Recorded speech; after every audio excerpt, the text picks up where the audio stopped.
Hello dear students, welcome to K2 classes. We have started class 7th science 9 chapter motion and time. We have discussed a whole chapter.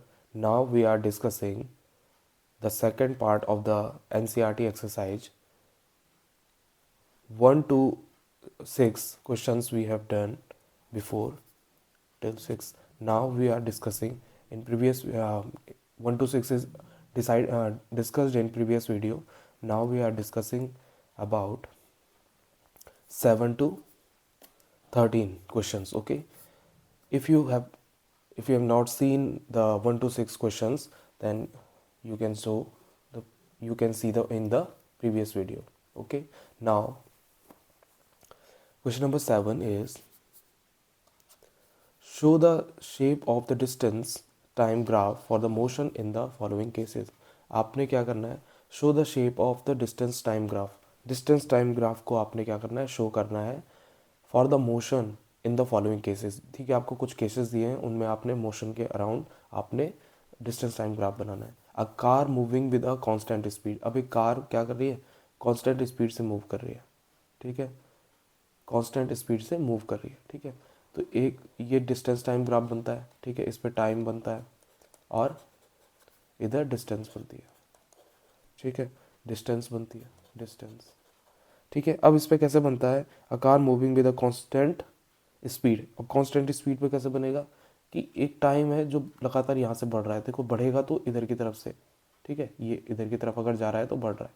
ठीक है, और इस साथ में क्या है, डिस्टेंस भी क्या है, डिस्टेंस वो कवर कर रहा है आगे आगे. यहाँ से डिस्टेंस ऊपर उठ रही है, डिस्टेंस भी कवर कर रहा है, लेकिन स्पीड क्या है उसकी, कांस्टेंट है. ठीक है, तो कैसे बढ़ेगा वो, इस तरह से बढ़ेगा, यानी कि स्ट्रेट लाइन बनेगा. ठीक है, क्यों, इसमें टाइम भी बढ़ रहा है और डिस्टेंस भी लगातार बढ़ रही है. लेकिन स्पीड क्या है, स्पीड कम ज़्यादा होती तो पर्टिकुलर एक टाइम में डिस्टेंस ज़्यादा हो जाती, फिर कम होती है. लेकिन क्या है, वो हर एक पर्टिकुलर टाइम में पर्टिकुलर डिस्टेंस कवर कर रहा है. ठीक है, उतनी फिक्स डिस्टेंस कवर कर रहा है. तो इसलिए ये क्या है, ये जो टाइम ग्राफ है, डिस्टेंस टाइम ग्राफ है, वो स्ट्रेट लाइन बनेगा. ठीक है, next is second, a car parked on a side road. एक कार पार्क्ड है साइड रोड में. ठीक है, एक कार पार्क्ड है साइड रोड में. ठीक है, ये तो ए पार्ट हो गया, ये बी पार्ट है. कार पार्क्ड है साइड रोड में. ठीक है, कहीं पे मान लिया यहाँ पर पार्क है. ठीक है, ये टाइम है, ये डिस्टेंस है, ये डिस्टेंस है. ठीक है, डिस्टेंस. अब कार पार्क्ड है, मान लें यहाँ पर पार्क है. अब वो क्या है, उसका एक ग्राफ बनाना है अपने, टाइम डिस्टेंस ग्राफ. अब देखो, टाइम तो बढ़ रहा है लेकिन वो पार्क रहेगी तो पार्क वहीं पे रहेगी, तो टाइम बढ़ता रहेगा और वो वहीं पे पार्क है. तो इस तरह का क्या बनेगा, इसमें भी स्ट्रेट लाइन बनेगा. ठीक है, ये पर्टिकुलर इस तरह से बनेगा, लेकिन ठीक है, टाइम बढ़ रहा है लेकिन डिस्टेंस नहीं बढ़ रही. तो इस तरह से बी वाले सेक्शन का डिस्टेंस टाइम ग्राफ बनेगा. Next question is question number 8, which of the following relation is correct. इनमें से कौन सा रिलेशन करेक्ट है, यानी कि पहला option, first option is speed equal to distance into time. Is that right, कि स्पीड बराबर डिस्टेंस इनटू टाइम होता है. या फिर सेकंड है speed equal to distance upon time, या तो ये सही है. या थर्ड वाला speed equal to time upon distance. और fourth one is speed equal to one upon distance into time. So which one is, so we have discussed before that in a particular time an object in a particular time traveled a distance, in a particular time traveled a distance is called speed. ठीक है, जब एक object क्या करता है, एक particular time में कुछ डिस्टेंस कवर करता है, तो उसे क्या कहते हैं, स्पीड कहते हैं. ठीक है, स्पीड कहते हैं. तो क्या है, कौन सा वाला सही होगा, ये वाला सही होगा, स्पीड. इसके बाद ninth question is the basic unit of speed is. ठीक है, बेसिक यूनिट बतानी है आपने स्पीड की. स्पीड की बेसिक यूनिट क्या होगी. अब स्पीड इक्वल टू क्या है, speed equal to distance upon time होता है. ठीक है, अब उसकी यूनिट क्या होगी, डिस्टेंस अपॉन टाइम. तो डिस्टेंस की बेसिक यूनिट क्या होती है, मीटर, मीटर. ठीक है, और टाइम की क्या होती है, सेकंड, बेसिक यूनिट. ठीक है, सबसे ज़्यादा छोटी जो यूनिट होती है बेसिक यूनिट, वो क्या होती है, डिस्टेंस की मीटर होती है और टाइम की सेकंड होती है. तो क्या हो जाएगा, मीटर पर सेकंड. ठीक है, मीटर पर सेकंड ऐसे भी लिख सकते हैं. ठीक है, नेक्स्ट क्वेश्चन नंबर 2 इज, यानी कि ये वाला सही होगा. Question number 10 is a car moves with a speed of 40 km per hour for 15 minutes and then with a speed of 60 km per hour for the next 15 minutes। ठीक है, अब एक कार है जो कि पहले क्या है, उसकी स्पीड 40 किलोमीटर पर आवर है, जो जिसमें वो 15 मिनट तक चलती है। ठीक है, 40 किलोमीटर आवर 15 मिनट तक चलती है। उसके बाद वो क्या करती है, अपनी स्पीड को बढ़ा देता है, 60 किलोमीटर पर आवर कर देता है, और उसके बाद वो 15 मिनट तक उसे मेंटेन करके रखता है 50 किलोमीटर पर आवर को। ठीक है, तो वो अपनी स्पीड में चेंज कर रहा है। ठीक है, पर्टिकुलर टाइम के लिए 15 मिनट पहले उसने 40 किलोमीटर पर आवर थी, उसके बाद के 15 मिनट वो 60 किलोमीटर पर आवर पे चलाता है। तो टोटल डिस्टेंस कितनी कवर करेगा ये पूछ रहे हैं। ठीक है, तो पहले के लिए क्या करेंगे, पहले स्पीड, अब फार्मूला वही, speed equal to distance upon time. ठीक है, speed equal to distance upon time वाला फार्मूला। अब इसमें क्या करेंगे, पहले पहले वाले टाइम के लिए निकालेंगे, तो उसमें स्पीड कितनी थी। अब स्पीड हमने क्या निकालनी, डिस्टेंस निकालनी, तो डिस्टेंस के लिए वो फार्मूला क्या हो जाएगा, डिस्टेंस वैसे ही रहेगा और टाइम को हम इधर भेज देंगे स्पीड की तरफ, इक्वल टू स्पीड। अब जब डिवाइड से कोई चीज़ अपोजिट साइड जाती है तो क्या हो जाता है, मल्टीप्लाई में चले जाते हैं। ठीक है, डिस्टेंस इनटू टाइम। अब डिस्टेंस कितना है, ठीक है, अब इसको देखेंगे, लेकिन यहाँ पर हमने ये देख रहे हैं कि यहाँ पर तो जो स्पीड है वो किलोमीटर पर आवर में दे रखी है, और यहाँ पर जो टाइम है वो मिनट्स में दे रखा है। तो हमें एक यूनिट को क्या करना होगा, चेंज करना होगा, तो हम मिनट्स को चेंज करके आर बना देते हैं ताकि वो सेम हो जाए। ठीक है, तो पहले हम क्या करेंगे, 15 मिनट्स को कन्वर्ट करेंगे किसमें, किसमें, आर में चेंज करेंगे। तो आर में बड़ी छोटी यूनिट से बड़ी यूनिट की तरफ जब हम भी क्या करते हैं, कन्वर्ट करते हैं, तो क्या करते हैं, डिवाइड करते हैं। ठीक है, छोटी यूनिट से बड़ी यूनिट की तरफ के लिए। और किससे डिवाइड करेंगे, तो टाइम को हम किससे करते हैं, बिकॉज एक आवर में कितने मिनट्स होते हैं, 60 मिनट्स होते हैं, तो हम 60 से डिवाइड करेंगे तो कितने हो जाएगा, 15 मिनट्स डिवाइड बाय 60, तो कितना हो जाएगा, ये हो जाएगा 0.25। ठीक है, 0.25 क्या हो जाएगा आपका, ये हो जाएगा 0.25 आर। ठीक है, 0.25 आर हो जाएगा जब कटेगा है। ठीक है, ठीक है, 15 4 जस्ट 60। ठीक है, 1/4 को जब आप करोगे तो 0.25 हो जाएगा। ठीक है, इसके बाद आपने क्या करना है, अब ये आर में बदल गया, तो अब कैसे होगा डिस्टेंस स्पीड टाइम, तो क्या करेंगे, स्पीड स्पीड कितनी है 40 इंटू 0.25। ठीक है, इसको जब आप मल्टीप्लाई करोगे तो आपके पास आएगा 10 किलोमीटर आएगा। ठीक है, 10 किलोमीटर आएगा, 10 किलोमीटर। ठीक है, 10 किलोमीटर। इसके बाद next one is 60 kilometre per hour and 15 minute. ठीक है, 15 मिनट अगेन इज 0.25, तो speed distance equal to 60 into 0.25। ठीक है, 0.25 जब हम करेंगे तो क्या हो जाएगा, 0.25 करने के बाद ये 15 किलोमीटर, 15 किलोमीटर। ठीक है, तो टोटल डिस्टेंस कितनी हो गई, 10 किलोमीटर पहले थी, टोटल डिस्टेंस। ठीक है, 10 kilometre plus 15 kilometre, how much, 25 kilometre, 25 kilometre. ठीक है, तो इस तरह से आपका ये क्वेश्चन हो जाता है। 25 kilometre is the answer. Question number 11 is suppose the two photographs shown in figure 9.1 and figure 9.2 had been taken at an interval of 10 second. ठीक है, अगर 9.1 और 9.2 का जो फोटोग्राफ है वो 10 सेकेंड के बाद लिया जाता है, 9.1 के 10 सेकेंड बाद 9.2 लिया जाता है। If a distance of 100 metre is shown by 1 centimetre, अगर एक 100 मीटर की डिस्टेंस को स्केल क्या बताता है, 1 सेंटीमीटर के बराबर बताता है। ठीक है, 100 मीटर की डिस्टेंस 1 सेंटीमीटर के बराबर बताता है ग्राफ में। ठीक है, in this photograph calculate the speed of the fastest car, तो आपने स्पीड बतानी है फास्टेस्ट कार की। ठीक है, यानी कि एक ग्राफ है उसमें जो 1 सेंटीमीटर है वो किसके बराबर है, 100 मीटर के बराबर है। ठीक है, अब इसको सॉल्व करेंगे तो पहले डायग्राम देखते हैं, डायग्राम इज हेयर। ठीक है, अब इसमें एक कार है जिसको क्या करते हैं, जो अपनी डिस्टेंस चेंज कर रही है। ठीक है, जो ब्लू कार है वो देखो पट्टी से पहले क्या आ रही है, यहाँ पर आ रही है। ठीक है, ठीक है, अब देखो इस इनकी डायरेक्शन चेंज हो रही है। ठीक है, अब देखो ये पहले यहाँ पर थी ये कार, अब ये कार यहाँ पर आ गई है। ठीक है, ये ब्लू कार। ठीक है, तो थोड़े इसने क्या किया है, यहाँ से यहाँ तक चेंज किया है, तो अराउंड ये 1 सेंटीमीटर के अराउंड चेंज हुआ है ये। ठीक है, वन सेंटीमीटर से थोड़ा ज़्यादा हुआ है, ठीक है। ये ग्राफ में जब आप देखोगे, इसको मेज़र करोगे तो 1.4, ये जब सेंटीमीटर में काउंट करोगे तो 1.4 के अराउंड आ रहा है, 1.4 के अराउंड सेंटीमीटर में, ठीक है। तो 1.4 सेंटीमीटर जब आ रहा है, तो 1.4 सेंटीमीटर, तो 1 सेंटीमीटर कितना बताया उसने, इक्वल टू 100 मीटर। तो 4 सेंटीमीटर कितना आएगा, 0.4 सेंटीमीटर कितना आएगा, 0.4 सेंटीमीटर इज 40 अराउंड 40, ठीक है।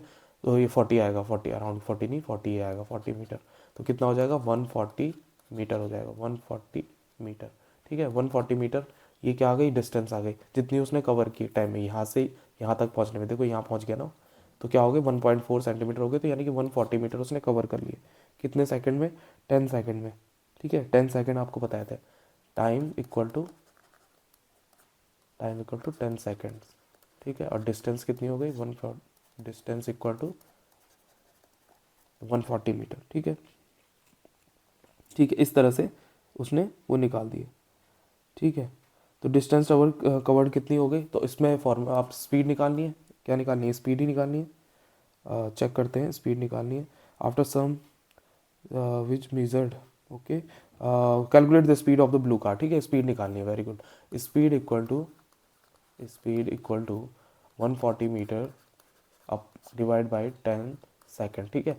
यूनिट सही है, ऊपर मीटर है, नीचे सेकंड है, मीटर पर सेकंड यूनिट होती है स्पीड की, ठीक है। ठीक है, अब इसको करेंगे तो 10 यहाँ पर है, यहाँ पर 140 है, तो इस जीरो से ये जीरो कैंसिल हो जाएगा, कितना बचेगा, 14 मीटर। यानी कि स्पीड उसने स्पीड कितनी थी, सॉरी 14 मीटर पर सेकेंड, ठीक है, 14 मीटर पर सेकेंड, ठीक है। तो क्या किया उसने, डिस्टेंस कितनी कवर की, ठीक है, कितनी की, 14 मीटर, और स्पीड कितनी आई उसकी, 14 मीटर पर सेकेंड, ठीक है। कितनी डिस्टेंस कवर की थी उसने, 140 मीटर की थी 10 सेकेंड में, तो कितनी आ गई स्पीड, 14 मीटर पर second, okay. After that the 12th question is, figure 9.15 shows the distance time graph for the motion of two vehicles A and B, ठीक है। जो ये 9.15 ग्राफ दे रखा है, जो आपको डिस्टेंस टाइम ग्राफ देखा है, इसमें मोशन बता रहा है टू व्हीकल्स का, ए एंड बी का, ठीक है। Which one of them is moving faster, कौन सा फास्टर मूव कर रहा है, ठीक है। तो आप बता सकते हैं इसमें कौन सा फास्टर मूव कर रहा है। देखो ये जो बी है, उसकी देखो टाइमिंग यहाँ से बढ़ रही है, इसकी भी, ए की भी टाइमिंग यहाँ पर बढ़ रही है, ठीक है। अब देखो डिस्टेंस में, देखो इसकी डिस्टेंस, देखो इस टाइम में, एक पर्टिकुलर टाइम में जीरो पे दोनों की सेम थी। लेकिन अगर हम माने कि अगर यहाँ पर थोड़ा डिस्टेंस बढ़ जाता, थोड़ा टाइम बढ़ जाता है यहाँ पर, टाइम, अगर टाइम यहाँ पर मान लिया कि 1 मिनट होता है, तो 1 मिनट में इसकी डिस्टेंस यहाँ देखो, ठीक है। 10 मिनट में देखो इसकी डिस्टेंस, इसने इतनी डिस्टेंस कवर की यहाँ तक, और इसने यहाँ कर दिया कवर, ठीक है। अगर आप थोड़े 20 सेकंड 20 मिनट बाद देखते हैं, यहाँ पर देखते हैं, तो इसकी डिस्टेंस यहाँ पर है और इसकी डिस्टेंस यहाँ पर है, ठीक है। तो इसकी डिस्टेंस तो यहाँ इतने ऊपर पहुँच गई डिस्टेंस, ठीक है, यहाँ पर, और इसकी डिस्टेंस कहाँ पर पहुँची है, यहाँ पर पहुँची है, ठीक है, यहाँ पर इस पॉइंट पर पहुँची है। तो क्या हो रहा है इसमें, इसलिए फास्टर कौन मूव कर रहा है, फास्टर मूव कर रहा है ए आपका, ठीक है। ए फास्टर मूव कर रहा है, यानी कि पर्टिकुलर टाइम में इसकी डिस्टेंस यहाँ पर तक है और इसकी डिस्टेंस ज़्यादा है, ठीक है। तो आपके लिए मूव कौन कर रहा है फास्ट, ए वाला मूव ज़्यादा फास्ट कर रहा है पर्टिकुलर टाइम में, दोनों, क्योंकि स्टार्ट दोनों ने साथ किया था, ठीक है। और वो आगे जा रहा है, डिस्टेंस वो ज़्यादा क्रॉस कर लिया उसने, ठीक है। तो ए फास्ट मूव कर रहा है, ठीक है, ए इज़ द आंसर। इसके बाद question number 13 is, which of the following distance time graph shows a truck moving with speed which is not constant। तो जो डिस्टेंस टाइम ग्राफ है, उसमें कौन सा ऐसा ग्राफ है, आपके आपने ग्राफ को सेलेक्ट करना है, कौन सा ऐसा ग्राफ है जो बता रहा है कि ट्रक मूविंग विद स्पीड, जो ट्रक है वो कर रहा है एक कांस्टेंट स्पीड से मूव कर रहा है, which is not constant, truck move कर रहा है बिना कांस्टेंट स्पीड के, यानी कि जो कांस्टेंट स्पीड में ना हो, ठीक है। अगर कांस्टेंट स्पीड में, हमने देखो कांस्टेंट स्पीड का डायग्राम कैसे बनाया था हमने, यहाँ पर डिस्टेंस थी और ये टाइम था, ठीक है। अब कांस्टेंट स्पीड होगी तो क्या होगा, वो लगातार इस तरह से मूव करेगा कांस्टेंट स्पीड में, ठीक है। Graph shows a truck moving with a speed which is not constant, ठीक है। अब कांस्टेंट स्पीड पर ऐसे करेगा, ठीक है, स्पीड उसकी कांस्टेंट होगी तो, ठीक है, लगातार एक कंटिन्यू चल रहा है, टाइम भी और डिस्टेंस भी सेम कवर कर रहा है बराबर। लेकिन यहाँ पर क्या कर रहा है, नॉन मतलब अनकॉन्स्टेंट, यानी कि अनकॉन्स्टेंट है, तो वो कैसी होगी, वो इनमें से कौन सी होगी बताइए। आप भी बता सकते हैं इस डायग्राम को कि कौन सी होगी, कौन सा टाइम ग्राफ कौन सा टाइम डिस्टेंस ग्राफ ऐसा होगा जो कि क्या करेगा इस कॉन्टेक्ट। अभी इसमें और भी डायग्राम है, दो ये हैं और दो ये हैं। अब बताइए कौन सा है, कौन सा डिस्टेंस टाइम ग्राफ है। ये वाला भी है और ये वाला भी है ऑल्सो, ठीक है। बताइए, इस वाले में दिख रहा है आपको कांस्टेंट स्पीड, इसमें देखो इसमें भी कांस्टेंट स्पीड है। हमने बोला ना कि ये क्या है, डिस्टेंस इधर है और टाइम इधर है। ये किसका बनेगा, ये कांस्टेंट स्पीड वाला है, ये वाला नहीं है, कांस्टेंट स्पीड वाला है, स्पीड वाला, ठीक है। कांस्टेंट स्पीड है इसमें, इस तरह का टाइम ग्राफ बन रहा है, ठीक है। यानी कि ना टाइम टाइम हर बार जितना भी टाइम हो रहा है उतने ही पर्टिकुलर डिस्टेंस कवर हो रही है। यानी कि अगर 10 मिनट में 2 किलोमीटर होती है तो अगले 10 मिनट में भी 2 किलोमीटर होगी, फिर अगले 10 मिनट में भी 2 किलोमीटर होगी, कांस्टेंट चल रहा है, ठीक है। ये वाला क्या है, ये वाला हमने पढ़ा था, अगर कोई व्हीकल की डिस्टेंस नहीं बढ़ रही है और सिर्फ टाइम ही टाइम बढ़ रहा है, यानी कि पार्क है वो, तो उसका टाइम ग्राफ है distance time graph, parked vehicle का टाइम ग्राफ है ना।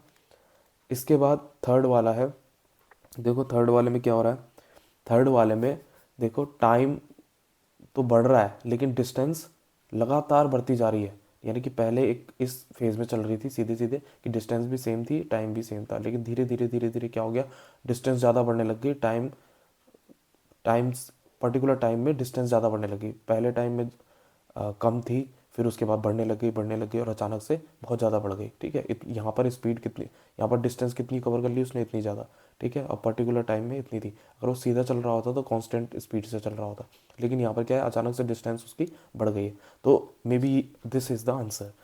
ये वाला देखो, ये वाला फिर से स्ट्रेट लाइन आ गया, तो ये कांस्टेंट का है, ठीक है, कांस्टेंट स्पीड का है, कांस्टेंट स्पीड का है, ठीक है। तो ये वाला भी नहीं होगा और बाकी के वो दोनों भी नहीं होंगे आंसर, ठीक है। वो कांस्टेंट स्पीड को बताते हैं और ये पार्क्ड व्हीकल है तो इसकी डिस्टेंस तो बढ़ नहीं रही है, सिर्फ टाइम ही टाइम बढ़ रहा है। तो इसके लिए ये वाला answer is the right answer, the third one is the right answer, ठीक है। इसमें क्या हो रहा है, टाइम तो बढ़ रहा है लेकिन डिस्टेंस क्या है, लगातार बढ़ती जा रही है। यानी कि टाइम से भी ज़्यादा टाइम, पर्टिकुलर टाइम में डिस्टेंस क्या है, लगातार बढ़ती जा रही है, ठीक है। यहाँ पर इतनी थी, उसके बाद वो अचानक से तेज़ बढ़ गई, ठीक है। पहले के टाइम में मान लो पहले के 10 मिनट में उसने 2 किलोमीटर पार किया होगा, ठीक है। अगले अगले 10 मिनट में उसने कितने कर दिए, 6-7 किलोमीटर पार कर दिए, 6 to 8 किलोमीटर पार कर दिए, ठीक है, तो बढ़ गई, ठीक है। तो third one, so the chapter is ended now and the NCRT questions we have done uh, in this chapter we have discussed a lot and we have now the understanding of this chapter, okay। we now अब हम क्या करेंगे, इस chapter का पूरा एक बार detail revision कर लो, ठीक है, अपने आप में। और एनसीईआरटी क्वेश्चंस पे बहुत बारीक समझ आपको बनानी है, अपनी बहुत अच्छे से आपने पकड़ बनानी है। ये एनसीईआरटी क्वेश्चंस ही आपके आगे बहुत काम आते हैं, ठीक है। इनसे ही आपके मार्क्स बहुत ज़्यादा गेन होंगे। आपको एक भी क्वेश्चंस नहीं छोड़ने, किसी भी तरह का ग्राफ वगैरह को देख के डरना नहीं है, ठीक है। ग्राफ्स आ गए आपके तो ऐसा नहीं डरना है। देखो इजी क्वेश्चन थे, सबसे इजी क्वेश्चन पार्ट का देखो, बाकी तो हमने कितने कितने सॉल्व किए, लेकिन जैसे ही ग्राफ आया तो इजी, सिर्फ सिलेक्शन बेस्ड क्वेश्चन थे, उनको देख के ही समझ जाता है आदमी कौन सा है, ठीक है। हमने कांस्टेंट स्पीड के और अनकांस्टेंट स्पीड के, ठीक है, और पार्क्ड व्हीकल के, इस तरह के हमने सारे क्या देख लिए, ग्राफ देख लिए, तो हमें अच्छे से समझ भी आ गया ग्राफ कैसे बनाते हैं कैसे, ठीक है। सो आज हम इस तरह का वीडियो, ये अब ये इस चैप्टर को ख़त्म कर लिया हमने। अब इस वीडियो के बाद हम नेक्स्ट चैप्टर करेंगे, आगे के वीडियोस आते रहेंगे और हमारी इन चैप्टर्स को लेकर अंडरस्टैंडिंग और अच्छी हो जाएगी। Till then keep studying, keep enjoying, have a good day, bye bye.